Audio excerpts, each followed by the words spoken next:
Halo, assalamualaikum warahmatullahi wabarakatuh. Jumpa lagi dengan saya Freddy Sudaryanto seperti biasa di kasus Jalan Cagak Subang. Malam ini jam 12 atau jam sekitar jam berapa nih? Ya, jam 12 lewat seperempat. Saya akan coba membahas sebenarnya hal tadinya mau tadi malam, cuma sekarang baru kepikiran terus malah masuk dalam mimpi saya. Video kali ini adalah hanya sebagai bentuk pertanyaan saja. Bentuk pertanyaan pada saat saya mengikuti rekonstruksi dari mulai prarekon sampai rekonstruksi. Saya mengikuti perjalanan itu semua. Saya cuma bertanya begini, bahwa Danu, Pak Yosep berdua adalah tahanan. Tersangka yang ditahan. Ada 3 tersangka lagi, tapi di rumah. Ibu Mimin, Abi, dan Arigi. Katakanlah saya ini pertanyaan dari seorang masyarakat awam. Masyarakat awam yang pengen bertanya. Saya bukan orang hukum. Adalah pertanyaannya, pada saat mereka ditersangkakan, yaitu Danu dan Pak Yosep, kemudian mereka ditahan. Nah, apakah memang pertanyaannya, apakah memang benar-benar mereka ditahan tidak di Polda Jabar? Dalam proses menuju ke 60 hari barangkali seperti itu ya.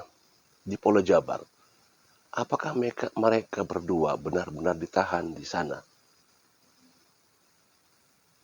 Pada saat rekonstruksi kemarin, jelas-jelas terlihat di media. Pak Yosep menggunakan baju tahanan warna biru-biru. Ramdhanu tidak memakai baju tahanan. Apakah ini ada pengecualian? Ataukah memang Danu bukan tahanan?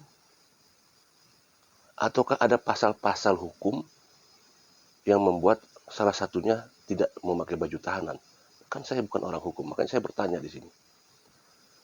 Kemarin saya mau bertanya, itu udah saya pertanyakan, udah siapkan. Cuma kemarin saya HP-nya error. Jadi beberapa kali HP saya error, mungkin karena memang sering jatuh ya HP saya. Sering jatuh. Mungkin lebih dari 20 kali HP saya jatuh ya, karena kadang-kadang ke bawah tidur kayak gitu, tuk jatuh gitu ya. Nah kemarin error, malah pada saat mau ada wawancara dengan Pak Dir'um, wawancara dengan Kang Yoris, saya nggak sempat karena HP saya sudah error. Jadi waduh, saya sudah bingung di situ. Jadi saya tadi mau saya sampaikan kepada Pak Dir'um, maksudnya Pak Dir, maksud saya, ke Pak Dir, ke Pak Kombes Pol Bapak Surawat, mengenai hal ini, tapi tidak terkesampaian. Sangat sayang sekali sebenarnya timing itu yang bagus di situ. Kenapa Ramdhanu tidak memakai baju tahanan, sedangkan Pak Yosep memakai baju tahanan? Itu yang akan saya pertanyakan sebenarnya. Karena kalau saya lihat, mereka adalah statusnya tahanan. Nah, makanya, apakah justru ini Danu tidak ditahan di Polda Jabar? Nah, inilah saya yang menunggu. Barangkali ada dari rekan sahabat yang mengerti masalah hukum masalah ini. Kenapa Danu tidak dipakai baju tahanan, sedangkan Pak Yosep memakai baju tahanan? Apakah ada permintaan atau semacam seperti itu? Tentulah ini yang ditunggu oleh saya pribadi. Mungkin ada sebagian masyarakat juga yang pengen tahu kenapa kok Ramdhanu tidak memakai baju tahanan seperti itu. Nah, bukan hanya di sini saja saya melihat bahwa Danu tidak memakai baju tahanan.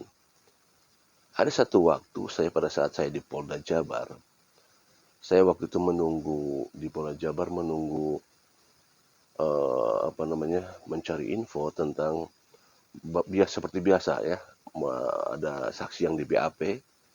Waktu itu kalau tidak salah yang di saksi yang di BAP ada Bapak Mulyana, Pak Arif, kemudian Banpol Uci, kemudian Yoris, dan ada siapa lagi?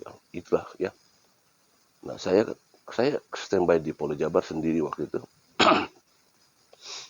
Kemudian datang Pak Dedi. Karena Pak Dedi mendampingi Pak Mulyana waktu itu. Kemudian ada satu lagi rekan saya yang hadir bertiga di sana. Saya sampai sore waktu itu. Di sela-sela saya menunggu, kan saya itu menunggu biasa di depan Polda ya. Di dekat mobil Resmob, kita menunggu di situ. Nah, pada saat menunggu situ, saya melihat ada pergerakan Pak Yosep diambil oleh penyidik dari tahanan ke ruang diskrim memakai baju biru-biru di sana. Memakai baju biru-biru seperti yang kita lihat di rekonstruksi kemarin. Nah, pada saat itu juga saya melihat Ramdhanu keluar dari ruang diskrim Itu pun dikawal oleh penyidik. Dan Danu tidak memakai baju biru-biru.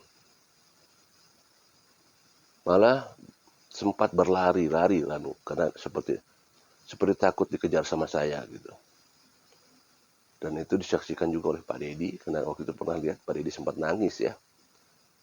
Karena nangis itu melihat Pak Yosep memakai baju tahanan sambil diborgol tangannya. Itu yang membuat Dedi nangis. Di Polda itu, saya sering melihat, ya ada yang memakai baju tahanan biru, ada yang memakai baju tahanan kuning. Kalau yang baju tahanan kuning itu dari Tipikor datangnya, ruang Tipikor ya, Krimsus. Nah, mereka-mereka yang ada di Polda Jabar, saya berpikiran mereka adalah tahanan gitu. Nah, saya tidak tahu, nah kenapa Ramdhanu tidak memakai baju tahanan? Tentunya, ya sekali lagi saya orang awam, ya. Apakah memang Danu bukan tahanan? Tapi kita lihat bahwa Danu ditersangkakan. Tersangka dalam artian Danu mengakui ada di TKP. Apakah atas dasar Danu mengakui Danu kooperatif kepada pihak penyidik sehingga ada keringanan dari pihak Danu untuk tidak memakai baju tahanan? Apakah seperti itu? Nah, tentu inilah yang kita tunggu sebenarnya. Tentunya dari pihak kepolisian. Tapi apakah ada di antara rekan-rekan yang kira-kira apakah ini ada kaitannya dengan masalah hukum ataukah masalah apa sehingga Danu tidak memakai baju tahanan, Pak Yosep memakai baju tahanan. Tentu ini mempunyai dampak yang sangat sangat berpengaruh, terutama dampak psikologis pada saat seseorang memakai baju tahanan dengan seseorang tidak memakai baju tahanan. Sangat-sangat berbeda dampak psikologisnya, terutama dampak psikologis terhadap yang bersangkutan, juga kepada pihak keluarga, terutama keluarga terdekat. Ya, Pak Yosep memakai baju tahanan, tentunya dampak psikologisnya terhadap orang-orang terdekat di antara mereka semua, di antara Pak Yosep, ya di sana. Ya terhadap anaknya juga, keluarganya juga. Walaupun ya sempat memang ada ironis juga. Pada saat kita melihat kejadian kemarin di rekonstruksi, begitu sorak-sorak penonton, bukan penonton ya, masyarakat di sana, hampir di atas 70% mereka mengecam atau membuli atau kepada khususnya Pak Yosep. Berbeda dengan Damnu. Ramdhanu mendapatkan pujian di sana, mendapatkan dukungan. Ya karena saya terjun di lapangan langsung ya. Jadi tahu apa yang mereka sorak-sorakan di sana. Dan itu wajar. Hal yang wajar karena yaitu dampak psikologis barangkali pada saat Pak Yosep memakai baju tahanan. Sementara Danu tidak memakai baju tahanan.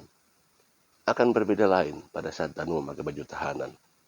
Karena image daripada masyarakat kan melihatnya, oh memakai baju tahanan sama-sama. Pada saat tidak memakai baju tahanan, maka akan berbeda perpikiran masyarakat di sana. Sekali lagi ini saya tidak mendukung kiri atau kanan, tapi ini adalah sebagai rasa pengen bertanya, kenapa gitu? Ya, kenapa kok bisa tidak memakai baju tahanan? Di sana kita lihat tadi saya sampaikan, ada keluarga dari Pak Yosef, yaitu putranya Yoris. Bagaimana kira-kira perasaan Yoris sebagai putra kandungnya melihat orang tuanya memakai baju tahanan, kemudian disorak-soraki oleh banyak masyarakat di sana? Kalau saya menjadikan anaknya, saya akan teriris hati saya melihat orang tua saya, bapak saya. Walau bagaimanapun dia bersalah, tapi tetap ada perasaan pasti dalam hati kita. Bapaknya dibully, diteriak-teriaki, pasti ada perasaan gimana sebagai anak.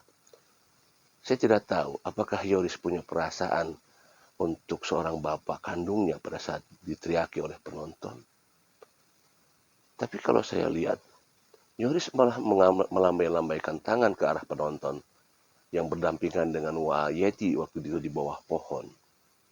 Sempat ada ayunan tangan dari Yoris. Dan apa juga kita ketahui pada saat diwawancara oleh media. Ada kata-kata drama dan lain sebagainya. Nah, saya juga tidak tahu.